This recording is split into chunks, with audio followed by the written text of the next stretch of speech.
Sir 3 ஆண்டுகளாக வந்து உங்களுக்கு துணையாக இருந்தவர் வந்து ஓபிஎஸ் இன்றைக்கு வந்து திமுகவுடைய அமைச்சரையும் திமுக சபாநாயகர்கள் திமுகவை சேர்ந்த அமைச்சர்கள் சந்திச்சுட்டு வந்திருக்காரு. அவரை வந்து உங்களை நீங்கள் கைவிட்டுட்டீங்களா இல்லை கைவரத்து கூட்டு வர போறீங்களா?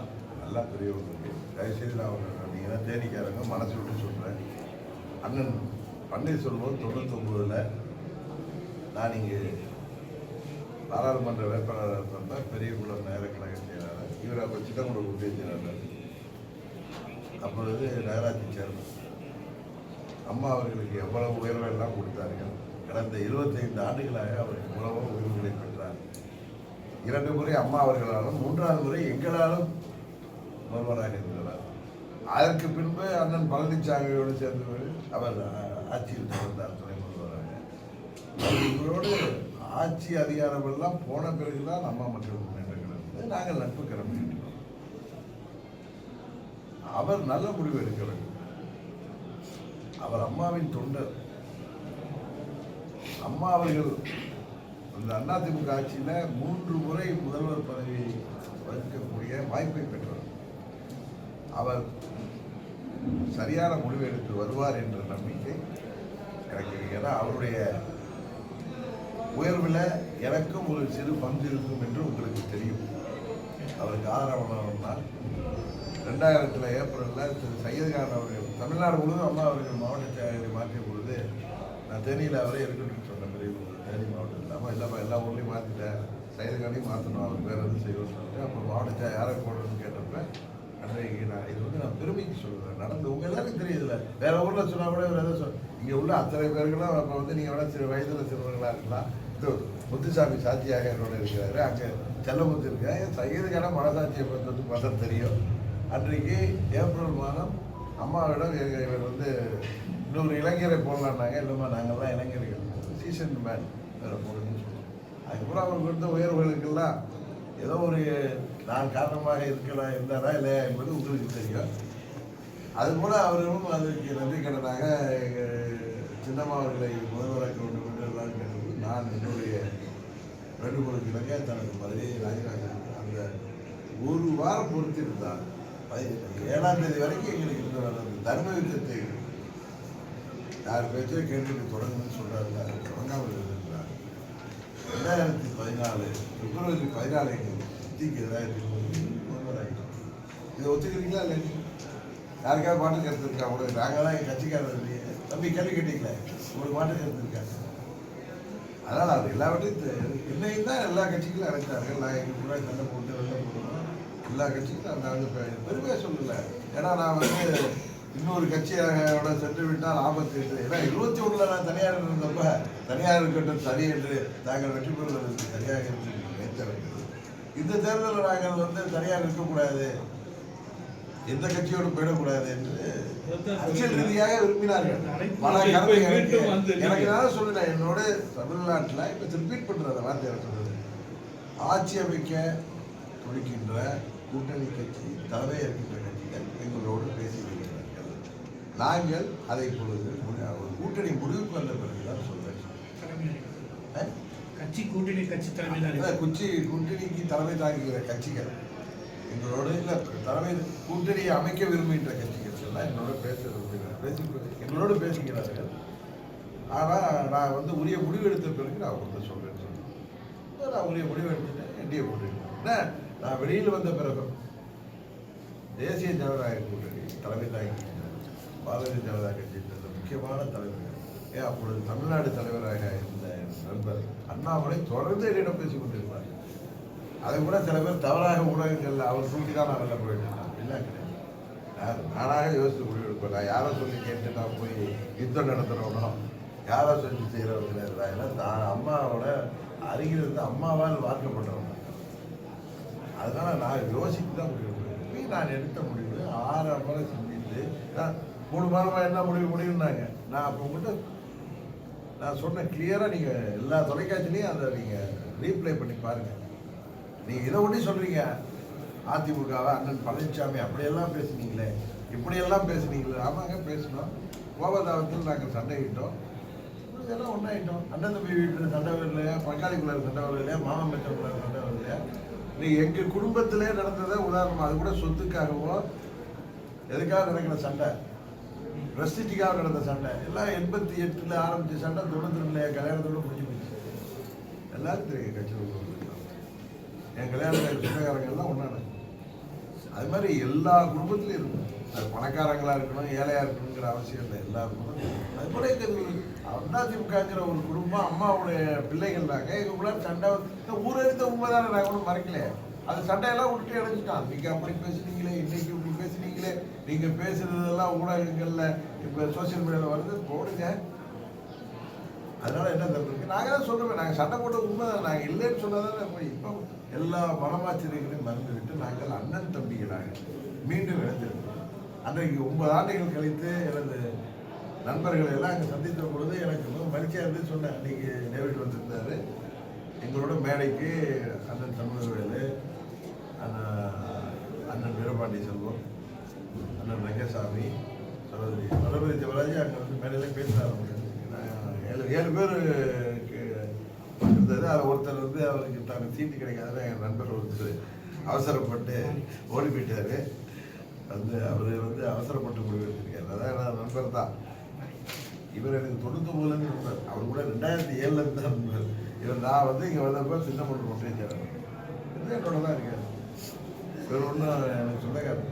நாங்களாம் அதிமுகங்கிற அம்மாவுடைய தொண்டருங்கிறத நீங்கள் சொல்கிற சொந்தம் கிடையாதுங்கிற. நாங்கள் அம்மாவுடைய தொண்டர்கள் சொன்னோம். ஜாதி மதத்துக்கு அப்பாற்பட்ட கட்சி கட்சி. சார், உங்களால் வளர்க்கப்பட்ட ஒரு ஓபிஎஸ் அவரை நீங்க ஒரு முறை பேசுவீங்களா? நான் வந்து பல முறை பேசியிருக்கேன். பல முறை நான் கூட்டணியில் இணைவது குறித்து நான் பல முறை பேசுகிறேன். இருந்தாலும் அவருக்கு சில தர்ம சங்கம் இருக்குது.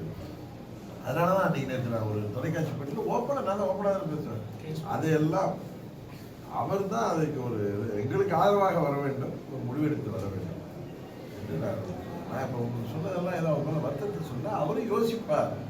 அவர் இந்த நேரத்தில் ஏதோ மனதில் ஏதாவது அவருக்கு கஷ்டங்கள் இருந்தாலும் நான் சொல்வது அவர் மனது யோசிக்கல. என் மீது அவர் தனிப்பட்ட முறையில் ரொம்ப நாங்கள் ரொம்ப நண்பர்கள். நான் வந்து நானே வந்துட்டேன், நீங்கள் ஏன் யோசிக்கிறீங்க? ஏண்டா நீங்கள் எல்லாம் சேர்ந்து பொதுக்குழுல என்ன நீக்கினீங்க. நீங்கள் வெளியில் வந்தால் நான் உங்களை அப்படியே கட்டி அடைச்சிக்கிட்டேன். நீங்கள் எப்போதையும் யோசிக்கிறீங்க. உங்களை விட வயதில் சிறுவன் தான். நான் வந்து ஒத்துக்கிட்டேன். நீங்களாம் நீங்கள் வந்து ஒரு குடும்பத்து பிரச்சனையாக இருந்தால் அதெல்லாம் எந்த ரூபத்தில் வரணுமோ அந்த ரூபத்தில் எந்த யாரு மூலம் வரணுமோ அதை வந்தர விழுந்தால் எங்களுக்கு பெருமையாக இருக்கும், எங்களுக்கு இன்னும் பலமாக இருக்கும் என்று உங்கள் மூலமே இந்த தேனியில் இருந்துட்டு என் நண்பருக்கு அழைப்பு கொடுக்குறேன். தனிமையில் பேசுகிறப்ப நான் அவர் தர்மசங்கடம் இருக்கும். நான் ஒன்று சொன்னால் அவர் செய்ய மாட்டேன்னு சொல்ல மாட்டேன். அதனால நான் அவர் அப்படி அவராக மனது விருப்பப்பட்டு வரணும். இப்போ டேவிட் நான் ஒன்று அழுத்தம் கொடுக்கறதுக்கும் எப்போ முடிவெடுத்துட்டு வான்னு சொல்கிறதுக்கு வித்தியாசம் இருக்குல்ல. அதனால் எங்கள் நண்பர்களாக எங்களோடு பயணித்தவர்கள் அம்மாவின் அனைத்து இந்திய அண்ணா திராவிட முன்னேற்ற கழகத்தில் அமைச்சர் பதவிகள், சட்டமன்ற உறுப்பினர் பதவியாக இருந்து நாங்கள்லாம் ஆர்கே நகரில் வெற்றி பெற்ற பிறகு எனக்கு எவ்வளவு மனவலி இருந்தது எனக்கு எல்லாம் தெரியும். ஏன்னா 81 நான் நேற்று கூட சொன்னேன். இன்னொன்றையும் நான் இன்றைக்கு சொல்ல விரும்புகிறேன் உங்களுக்கு தெரியல. புரட்சித் தலைவர் மறைந்த அன்றைக்கு அம்மா அவர்களோடு ராமாபுரம் தோட்டத்திலிருந்து புரட்சித் தலைவர் மெட்டாடர் வேனில் அவர் பாடியை வச்சு வரப்போ பின்னாடியே அம்மாவுடைய கண்டாசாக்காரங்க நாங்கள் தான் வந்தோம். எங்கள் டிரைவரை இப்போ சித்தார்த்தன் ஓட்டுனாரு. அம்மா முன்னாடி, நான் முன்னாடி சீட்டு, அம்மாவும் சிட்டி பின்னாடி சீட்டு. அந்த வண்டியை ஃபாலோ பண்ணியே வந்தோம். ராஜாஜி ஹாலில் வந்து நிறுத்திட்டு அந்த ஸ்ட்ரக்சரை மேலே தூக்குறப்ப அங்கேருந்து அந்த ஆர்மியில் இருந்தவங்க அம்மா வந்து தூக்க சொன்னாங்க. அம்மா அந்த பக்கம் போய் தோல் கொடுத்தப்ப ஒரு சத்யா ஸ்டுடியோவில் பத்மநாபன் ஒருத்தர் அவர் வந்து கோபதாரத்தோடு வந்து அம்மாவை சத்தம் போட்டதும் அம்மா என்ன சொன்னாங்க, அந்த இடத்துல ஒரு இது வேணான்ட்டு என்னை இப்படி எப்போ தம்பி நீ பிடிச்சி போகுது. அப்போ அந்த புரட்சி தலைவருங்கிற பெரிய மாமனிதருக்கு அந்த ஸ்ட்ரெச்சரை நம்ம கூட சொல்லுவோம் பாட தூக்கிறதுக்கு வாய்ப்பு கிடைச்சது. அந்த வாய்ப்பு பெற்றவங்க நான் போய் மாற்றி முடிவு எடுக்க முடியுமா சொல்லுங்க? அம்மாவால் அரசியலுக்கு வந்தவங்க, அம்மா கூடவே பயணித்தவர்கள். 23 வயதுலேருந்து அம்மாவுக்கு பாதுகாப்புக்கு வந்தவர்கள் நாங்கள். நீங்கள் நினைக்கிற மாதிரிலாம் அம்மா ஆட்சிக்கு அம்மா வந்து அப்போ வந்து அம்மா தனிமையில் இருந்தார்கள். அவர்களை தமிழ்நாட்டை விட்டு விரட்டுன்னு நினைச்சாங்க. புரட்சி தலைவர் மறைவுக்கு பிறகு அவர்களுக்கு துணையாக நின்றவர்கள், அவர்களுக்கு பக்கபலமாக நின்றவர்கள். நீங்கள் பார்த்துருப்பீங்க அப்போல்லாம் வேலையில் வரப்போ நான் டாப்பில் உட்காந்துட்டு வருவோம் பின்னாடி. எதுக்கு இது பெருமை? இதை வந்து நான் உங்கள்கிட்ட இதை வச்சு நான் கிரெடிட்டுக்காக சொல்லலை. அப்படி அம்மா கூடவே பயணித்தவர்கள். நைட்டு படிக்கிறப்ப காலம்பரம் எத்தனை மணிக்கு இந்த எழுப்புறதுன்னு எனக்கு தான் இருக்காமல் சொல்லிட்டு போவோம். இதெல்லாம் வந்து நான் நீங்கள் ஏதோ உங்கள்கிட்ட மைலேஜ் வாங்குறது அது மாதிரி அம்மா கூடவே நாங்கள் ஒன்றி வாழ்ந்துருக்கோம். என்னை வீட்டுக்கு போன்னு சொல்லுறது அமைதியாக தான் இருந்தேன். 2007லேருந்து அமைதியாக தான் இருந்தேன். இவங்களை கூட என்னை பார்க்கறதா கூட பார்க்க மாட்டேன். அவங்க தான் நம்மளை அரசியல் பண்ண வேணாம்னு ஒதுங்கி இருந்தேன். திரும்பவும் அம்மா அவர்கள் மறைவுக்கு பிறகு தான் நான் வெளியில் வந்தேன். அவங்க இறந்தா நீ போகாமல் இருக்கக்கூடாது, எங்கள் சித்தி என்னை வேணும்னு கூப்பிட்டதுனால வந்தேன். அவர்களெல்லாம் சேர்ந்து என்னை துணை பூச்சி ஆக்கினாங்க. அதுக்கப்புறம் நடந்ததெல்லாம் உங்களுக்கு தெரியும். அதான் சொன்னேன், 2017 ஏப்ரலுக்கு முன்பு எந்த மனையில் இருந்தாலும் அந்த மனைவிக்கு போயிட்டு ஐ ஹவ் ரிவர்ஸ்ட் எவ்ரிதிங். ஏன்னா நான் அம்மா மீறி எதுவுமே செய்ய முடியாது. கரெக்டா? அம்மாவுடைய பணத்தை குடியில் வச்சுக்கிட்டு நாங்கள் போக முடியுமாங்க? நினச்சி பாருங்க. அதே மாதிரி அண்ணன் பன்னீர்செல்வமுக்கும் அந்த அது போன்ற என்ன சொல்றது, அம்மாவுக்கு அவர் அவ்வளவு கடமைப்பட்டவர் என்பது 21 அம்மா அவர்கள் ஆட்சி பொறுப்பு செப்டம்பர் 21, 2001 இருக்கிறப்ப அவரை அம்மாவுக்கு 15 மாதம் தான் தெரியும். அவர் அன்றைக்கு எப்படி அவரை சேர்ந்திருந்தார். அதோட சீனியர்லாம் இருந்தாங்க. அப்பயே ஜெயக்குமார் இருந்தார், செங்கோட்டையன் இருந்தார், முத்துசாமி இருந்தார். பழையவர்கள் இருந்த போது கூட அம்மா அவர்கள் எதற்காக தேர்ந்தெடுத்திருப்பார்கள் என்று உங்களுக்கு தெரியும். இங்கே இருந்து அப்போ மறைந்த துரைராஜ் அவர்களும் இவர்களும் இந்த பகுதியை சேர்ந்தவர்களும் நீங்கள் நினைக்கிற கம்மியெல்லாம் இல்லை, எதனாலும் யாரோடு இருக்கிறார்கள் என்ற காரணத்தினால் அம்மா அவர்கள் கொண்டு வந்திருப்பார்கள் என்பது உங்களுக்கு தெரியும். அதுபோல் 3 முறை 2 முறை அம்மா அவர்கள் இருந்த போதும் அம்மா அவர்கள் மறைவுக்கு பிறகு எங்கள் சின்னம்மா அந்த ஸ்தானத்தில் இருந்தப்பே வந்தவர் அவர். அதனால அவர் எல்லாம் யோசித்து முடிவெடுப்பார். யாருடைய உள்ளழுத்தத்திற்கும் அவருக்கு புற அழுத்தம்லாம் கிடையாது, உள்ளழுத்தத்திற்கும் நான் சொல்றது அண்டர்லைன் பண்ணி அவர் செவி சாய்க்காமல் அவரை வாழ வைத்த இயக்கத்திற்கு அவர் நன்றி கடன் செய்ய வேண்டிய நேரம் இருக்கிறது. ஏன்னா நம்ம ஆட்சி தமிழ்நாட்டில் வருது நமக்காக மாத்திரமல்ல. இன்றைக்கு எங்கு பார்த்தாலும் ஊழல், எதிலும் ஊழல், சட்டம் ஒழுங்கு சந்திச்சிருக்கிறது. கஞ்சா, ஹெராயின் போன்ற போதைப் பொருட்கள் நடமாட்டம் தமிழ்நாடு முழுவதும் மாணவர்கள் முதல் அனைவரையும் பாதிக்கிறது. கூலிப்படைகள் பெருகிவிட்டது. யாருடைய உயிருக்கும் இன்னைக்கு உத்தரவாதம் இல்லை.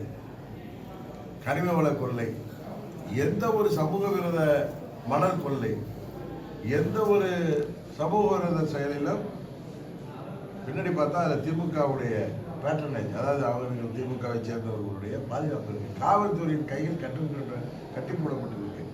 காவல்துறைக்கே இன்றைக்கு பாதுகாப்பு கொடுக்க வேண்டிய நிலைமையில தமிழ்நாடு காவல்துறை இருக்கிறது. சட்டம் ஒழுங்கு சந்திச்சிருக்கிறது. இதுதான் உண்மை.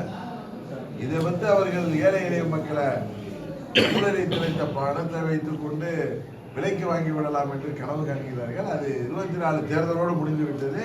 இந்த 26 தேர்தல் தமிழ்நாட்டுக்கு உண்மையான விடியலை கொண்டு வரும்.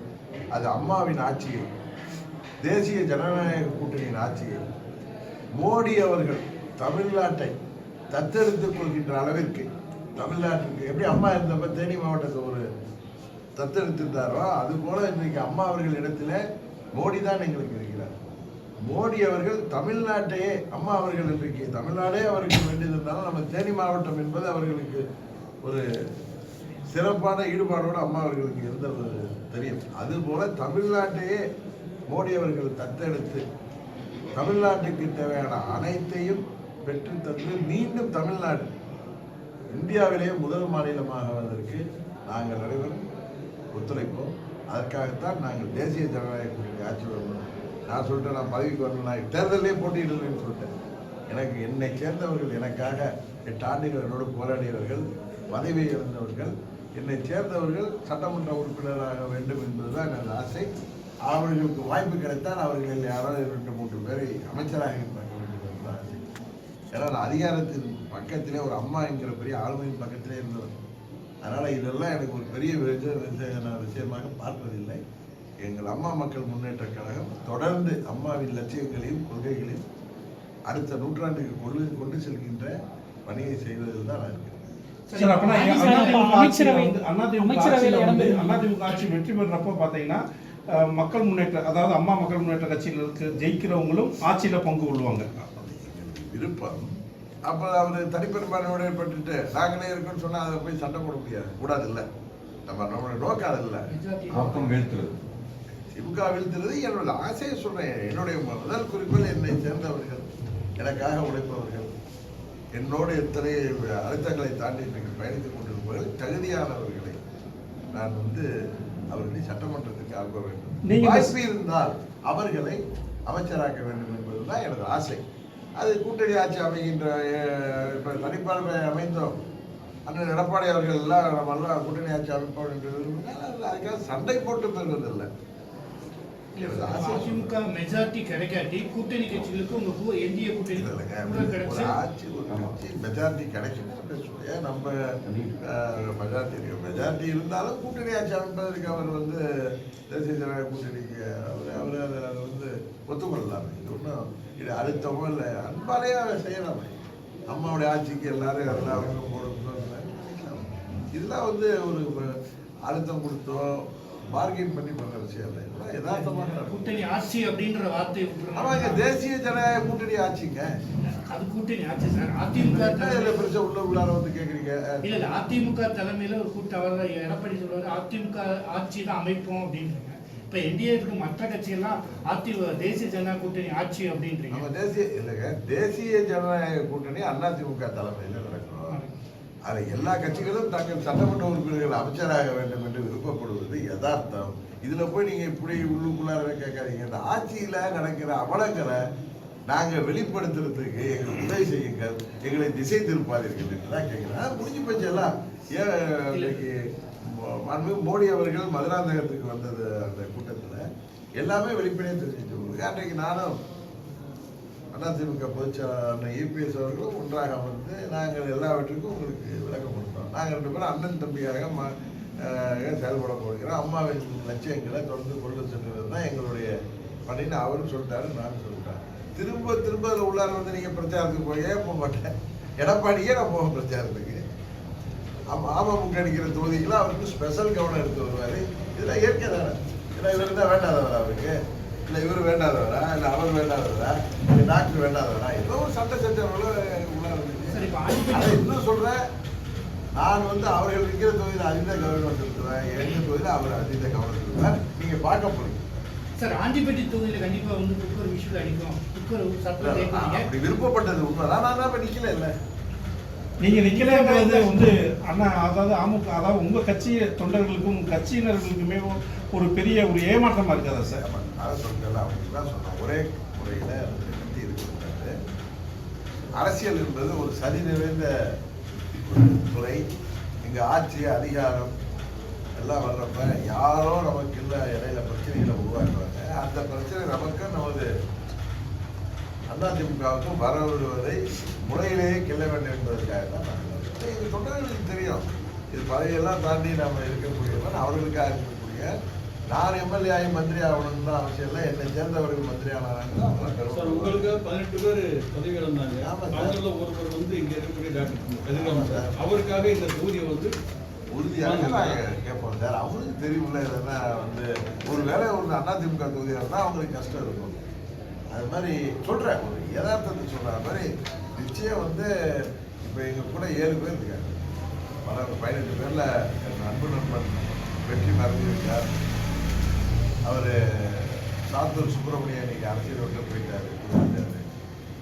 சில பேர் அதிமுகவில் போய் சொன்னாங்க, சில பேர் திமுகவுக்கு போயிட்டாங்க. என் கூட இப்போ 7 பேர் இருக்காங்க. அதில் நான் முடிந்தவரை அவர்களுக்கு மீண்டும் போட்டியிடுவதற்கு உண்மையாக நாங்கள் வாய்ப்பை பெற்று தர வேண்டிய கடமை எனக்கு. இல்லை அவருக்கு வாய்ப்பு அவர் தொகுதியை நல்லா பார்க்க சொல்லுங்க.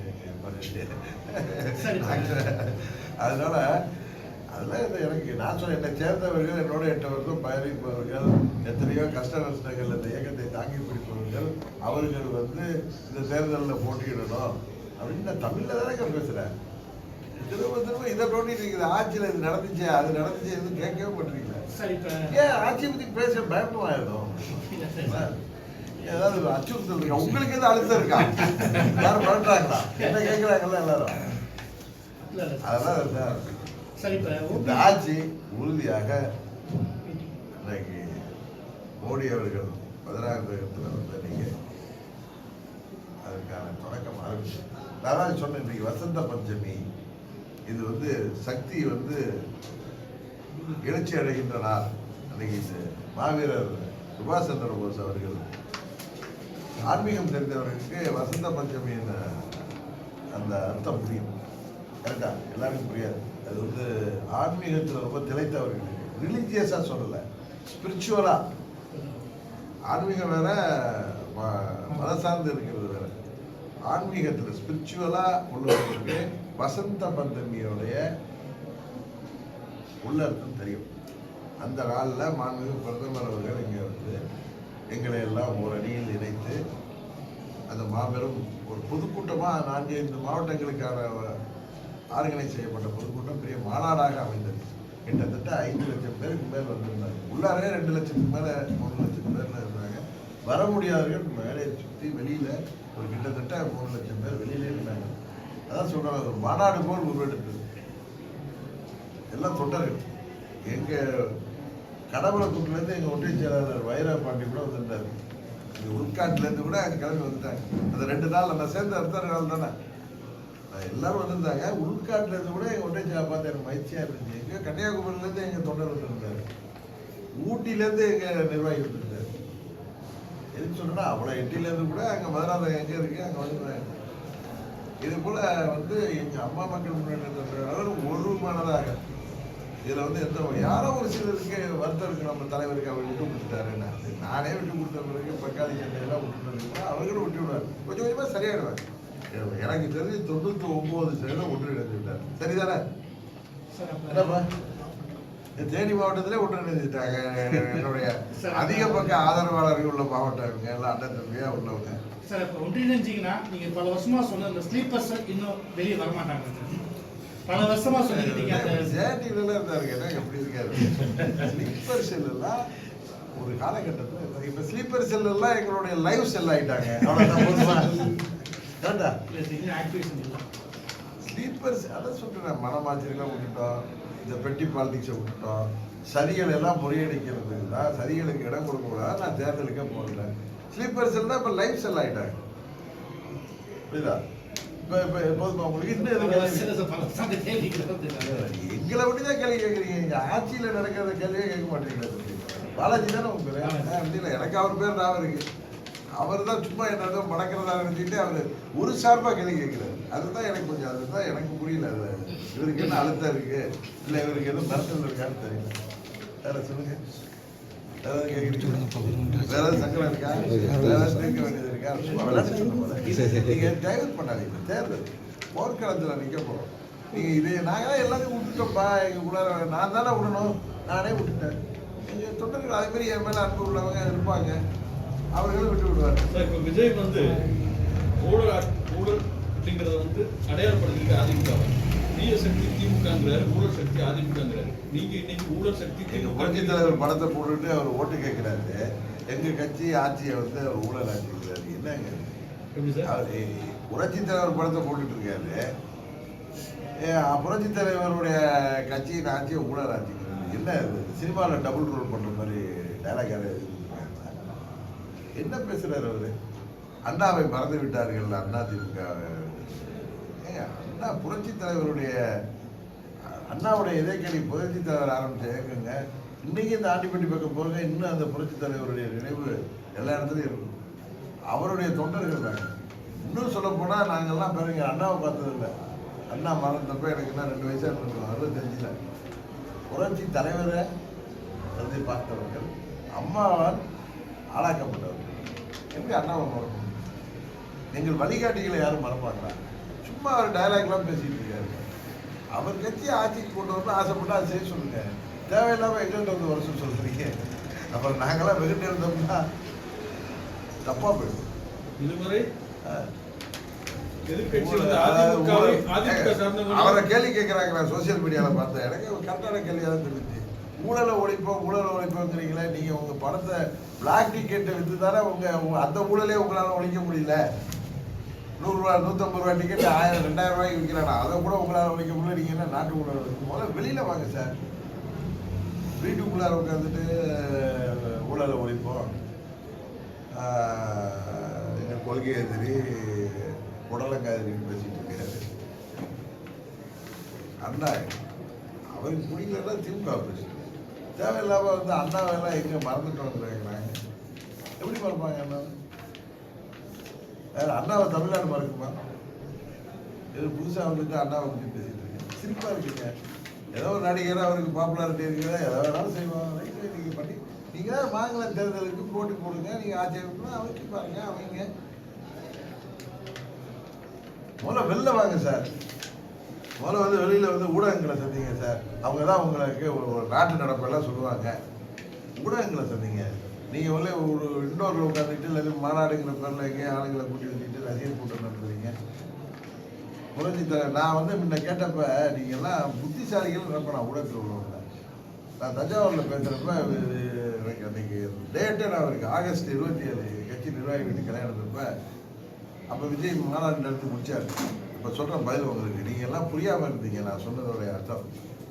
மதுரை மாநாடு எம்ஜிஆர் படத்தெல்லாம் வச்சுக்கிட்டு எம்ஜிஆர் மாதிரி நான் 67 திரும்ப 77 திரும்ப அண்ணாவும் கிடையாது. அவர் அண்ணா மாதிரிலாம் யாரும் 100 அண்ணா பிறக்க முடியுமாங்க? பிறகு 100 புரட்சி தலைவர் பிறக்க முடியுமாங்க? சினிமாவில் நடித்து வரவங்களாம் எம்ஜிஆர் ஆகிட முடியுமா? என்னங்க 77 திரும்பும். நான் சொல்கிறேன் 2011 திரும்பும், 2001 திரும்பும், 99 திரும்பும், 77 திரும்பும் சொல்கிறக்கூடிய அந்த என்ன சொல்றது, அந்த தகுதி உள்ளவர்களே நாங்கள் தான். புரட்சி தலைவருக்கு சொல்றீர்கள் தான். நீங்கள் எங்கள் பேரை இரவலுக்கு யூஸ் பண்ணுறீங்க. ஏன்னா அமைதியாக போனால் நீங்கள் எதை வேணாலும் பேசுவீங்களா? அன்றைக்கு நான் பார்த்தேன். நம்ம சரி எதோ பேசுகிறாரு வரட்டும். அவரை நான் என்ன சொன்னேன், விஜயகாந்த் போன்ற ஒரு தாக்கத்தை ஏற்படுத்தலாம்னு சொன்னேன். புரட்சி தலைவர் மாதிரி தாக்கத்தை ஏற்படுத்த நான் சொன்னேன். அதை நீங்கள் புரிஞ்சிக்கலன்னா நான் அது முட்டாள் இல்லை. விஜயகாந்த் அவர்கள் 2006 ஒரு தாக்கத்தை ஏற்படுத்தினாரு. அவர் 8% வாக்கு வாங்கினாரு. ஒரு தொழிலாம் ஜெயிச்சாரு. ஆனால் எங்களையும் பாதித்தார், அவர்களையும் பாதித்தார். அதை விட சற்று அதிகமாக இருக்கும் அப்படின்னு சொன்னார். ஆனால் எம்ஜிஆர் மாதிரி வருவான்னு சொன்னார். கேட்கல சார். நீங்கள் தானே அவர் அப்படி சொன்னீங்க, எப்படி அப்படி சொன்னீங்க. நான் என்ன சொன்னேங்கிற தாண்டி நீங்கள் அர்த்தம் பண்ணீங்கன்னா நான் பொறுப்பு கிடையாது. 2026 ஒரு தாக்கம் இருக்கும் அப்படிங்கிறது தாக்கம் இருக்கு சார். ஆனால் புரட்சி தலைவர் மாதிரிலாம் இன்னொரு புரட்சி தலைவர் முடியாது. ஏன்னா புரட்சி தலைவரோட வாரிசுகள் நாங்கள் எல்லாம் இருக்கோம் சார். நாங்கள் ரெட்டாயில இருக்கிற வரைக்கும் என்ன பண்ண முடியும் சார்? ரெட்டாயிலை பலவீனப்பட்டு விட்டதுன்னாங்க, ஒரே நாளில் பலமாகி விட்டது சார். செங்கோட்டையன் நாங்கள் எல்லாம் மனவாச்சிருக்கிற விட்டுட்டு ஒன்றிணைந்தோம். இன்னைக்கு நான் பெரும் மதிக்கிற ஒரு பத்திரிகை, எங்களுக்கு எதிரான பத்திரிகையை அதை வந்து ரியாலிட்டி எழுதுறாங்க. உண்மைதானே? நான் கேட்கறது நீங்கள் மற்றவங்க மாதிரி நான் கேட்கல, எதார்த்தம் கேட்குறேன். எங்கே எதனால ஆட்சி அமைகலையோ அந்த காரணம் இன்னைக்கு சரி செய்யப்பட்டு விட்டது. அன்றைக்கு நாங்கள் ஒன்றா இருந்திருந்தோம்னா நேரடியாக 21 தொகுதியில் அதிமுக தோணுச்சு. தலைவரே இல்லைங்கிறாரு. செங்கோட்டையன் வந்து இங்க இருக்கவர் மட்டும் தலைவர், மற்றவர் அதிமுக கூட்டணியிலயோ அல்லது திமுக கூட்டணியில இருக்கும்போது தலைவர்களே இல்லை அப்படிங்கிறாரு. அண்ணன் வந்து ரொம்ப பெரிய வலிக்கக்கூடிய மூத்த நிர்வாகி. அவர் பேசக்கூடாது. அதான் பேச அவர் நாங்கள் அண்ணாவை மறந்து விட்டேன்னு அவர் பேசுவாரா? அவரை பேசுவார். எம்ஜிஆரை மறந்து விட்டோன்னு பேசுவாரா? அவர் பேசிட்டுங்க நான் பேசுவேன்.